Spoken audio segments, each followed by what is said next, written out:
Halo, selamat pagi. Kembali lagi bersama Benik di serial Ama yang ke-39. Gila guys, pertanyaannya banyak banget, nggak habis-habis nih. Tapi pertanyaan bagus-bagus, gue seneng ya. Oke, kita langsung bahas aja pertanyaan kamu yang keren-keren ini di video kita yang satu ini. So, let's check this out.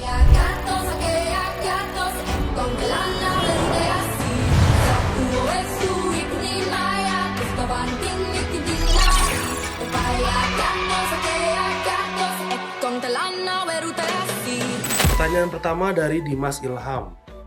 Kalau kita udah tahu produk dari perusahaan tertentu itu paling laris, paling menang dibanding kompetitor lainnya, tapi gimana ya caranya kita dapat data yang real tentang perusahaan itu, biar yakin masuk di sahamnya? Soalnya, kata Om Benik, kadang laporan keuangan itu bisa dimanipulasi sama perusahaannya.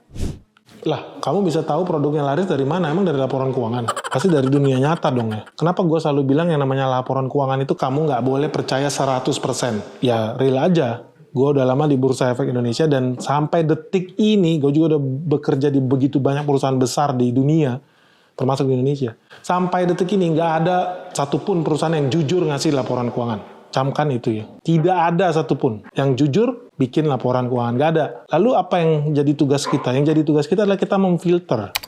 Mana yang benar, mana yang salah. Mana yang bisa dimaafkan, mana yang bisa dibenarkan.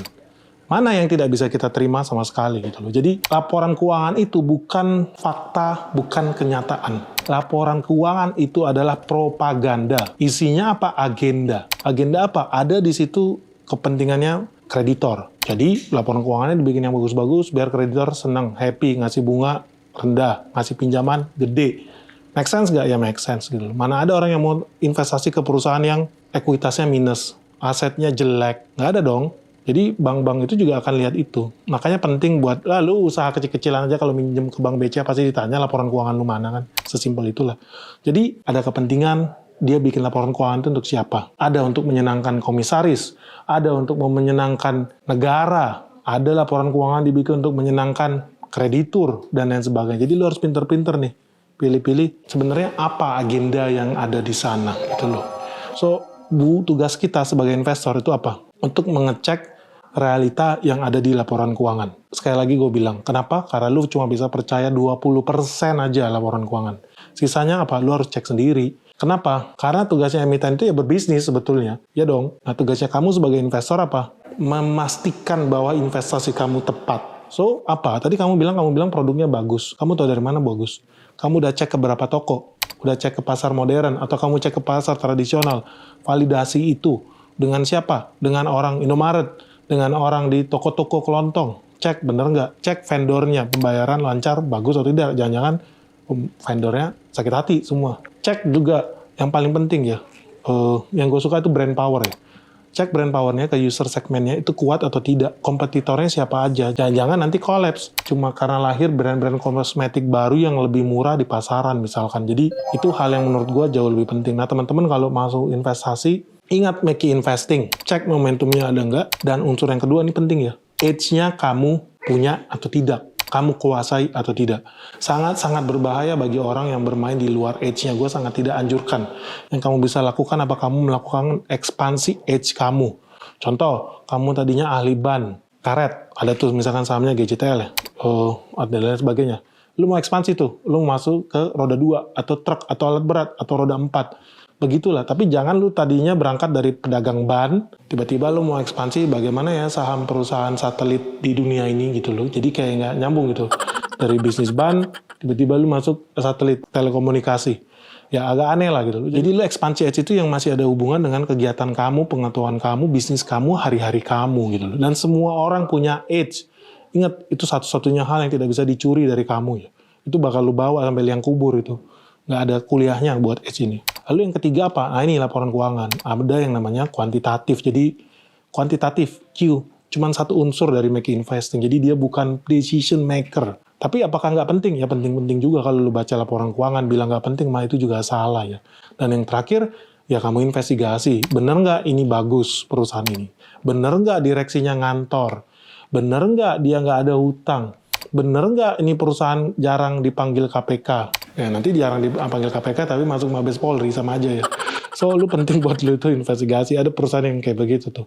Hobinya keluar masuk Mabes Polri ya. Ya mungkin dia ada hobi main catur di situ, siapa yang tahu ya. Pertanyaan selanjutnya dari Gagah Mahajaya. Saya adalah tipe orang yang jika belajar akan bersikap seperti gelas kosong. Tapi pertama kali kenal saham dari yang Om Ben sebutin tentang rasi bintang dan lain-lain.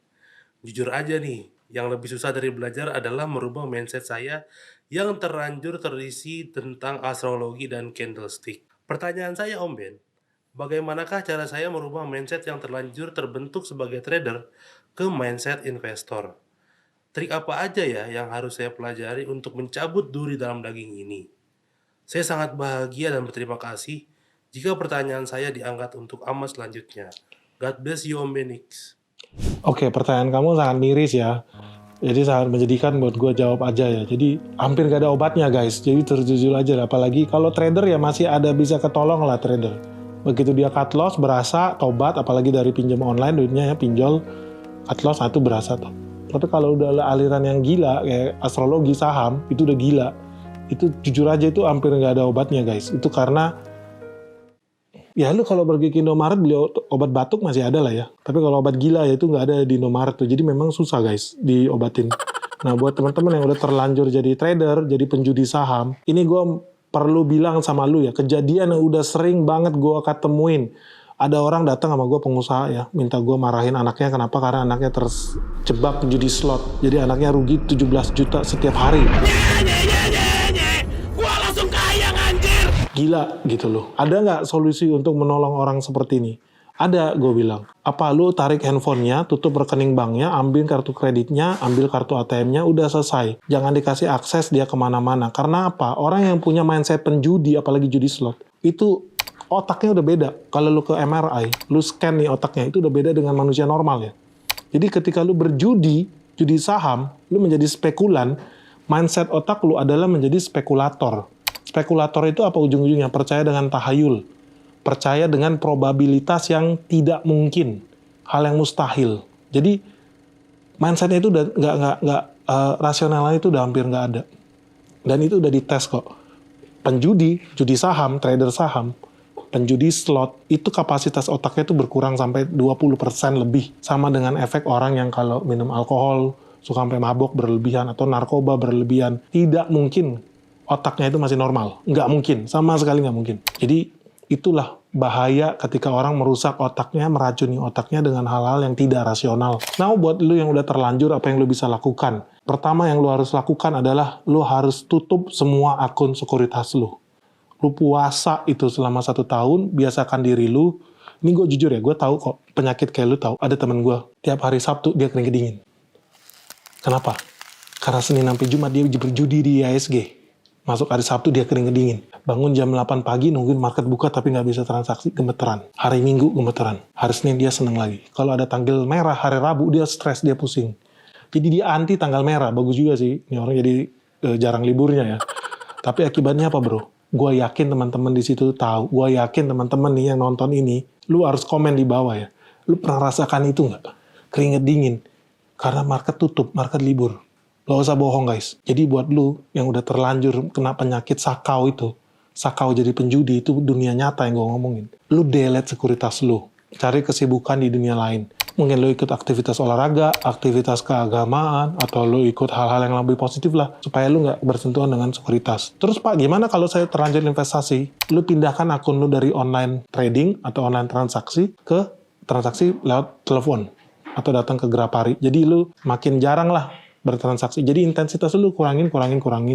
Begitu udah selesai apa? Lu tutup, buka account baru. Jangan pernah gunakan sekuritas yang sama. Karena gue yakin sekuritas lu yang lu pakai adalah sekuritas brengsek yang hobinya menjebak lu, yang hobinya kasih lu suntikan-suntikan rohani, hari ini beli ini, nanti siang beli ini, nanti sore jual itu. Dia mau mengindus aktivitas judi ke lu. So lu harus segera cut dari sekuritas itu, delete kontak, keluar dari grup-grupnya. Gue yakin dia bikin grup buat lu. Supaya lu bisa menjalankan aktivitas judi lu dengan lebih semangat. Delete itu semua, lu bakal bisa keluar dari jangkis, dari kecanduan judi saham lu itu. So teman-teman hati-hati ya, teman-teman yang trading saham hati-hati, apalagi istri-istri di rumah nih. Kalau lihat suaminya hobi melototin harga saham, itu udah error. Delete aplikasinya, jangan sampai terjebak seperti itu. Itu sangat tidak enak. Tidak enak loh. sakau saham. Jangan lu jebak diri lu pakai sekuritas-sekuritas sampah itu yang hobi nibulin lu. Hati-hati guys. Pertanyaan terakhir dari Tommy Effendi. Kalau saham dengan PBV di atas 1, tapi perusahaan positif bertumbuh, dan manajemennya bagus, bagaimana? Apakah ini termasuk bagus? Ya, itu bisa dibilang bagus dengan catatan ya. Dia bisa grow, jadi dia bisa grow at least 20%. Lebih oke bisa 25% setiap tahun. Kenapa? Karena kalau dia bisa bertumbuh secara linear, konsisten, let's say 25% setiap tahun, profitnya nambah terus. Artinya, di akhir tahun keempat, ini perusahaan, valuasi asetnya itu udah 2 kali lipat dari hari ini. Make sense ya? Hari ini 1 miliar, konsisten tumbuh 25% terus net asetnya. Jadi, 1 miliar akan menjadi 2 miliar. Cukup nunggu 4 tahun kalau dia bisa grow 25% setiap tahun. Net growth. So, kalau ditanya perusahaan dengan PBB 1 oke nggak? Ya oke-oke aja, nggak ada masalah sih. Sepanjang dia bisa growing dan growing-nya itu konsisten dan sehat. Jangan sampai dia punya growth hanya karena dia ngutang, hanya karena dia dapat duit dari negara. Kayak yang kemarin tuh, ingat nggak? Ada sahamnya tuh, emiten, depannya huruf ngaku-ngaku, aduh gue profit, aduh gue untung, tipu-tipu lu kan cuma terima duit dari negara, bukan karena lu profit, lu nggak bener, lu dari tahun ke tahun kerjanya ngibul aja lu, nggak bener. Jangan yang kayak gitu lu cari perusahaan. Yang bener-bener real, bisnisnya real, produknya dipakai, orang happy, profitnya real ya, bukan karena diinjek dana dari pemerintah, tukang tipu namanya.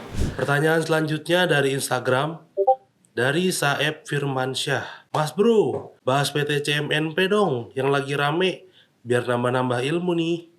Oke, pertanyaan lu bagus, and saking bagusnya ya, kita akan bikin video khusus untuk membahas saham CNP, tapi penting nggak sih dibahas ini, emang nggak jelas juga nih satu, ya tapi ya udahlah, karena banyak yang minta, kita akan bahas tentang saham CNP ini. Kenapa? Karena kalau kita lihat di media massa, kayaknya seolah-olah dibikin Yusuf Hamka, Raja Tol, Yusuf Hamka, pemilik CMNP. Apa betul? Lu kan investor kan, lu bisa lihat kan. Apa betul? Penasaran nggak? Sebetulnya siapa pemilik CNP? Sebetulnya siapa sih Ratu Tol Indonesia? Maksud gue Raja Tol Indonesia. Kalau penasaran, cek ya video kita selanjutnya tentang rahasia gelap CMNP. Oke guys, stay tune terus di channel Benix. Pertanyaan kamu bagus-bagus. Sampai ketemu lagi di serial ama yang selanjutnya. Buat kamu yang pertanyaan belum dijawab, jangan takut, jangan khawatir. Langsung tulis aja di kolom komen ini atau inbox ke DM kita di Instagram @benix.official. Kita akan bahas pertanyaan kamu di serial ama yang selanjutnya. Oke, sampai ketemu lagi. Semoga video ini bermanfaat. Salam sehat, salam cuan. Bye-bye.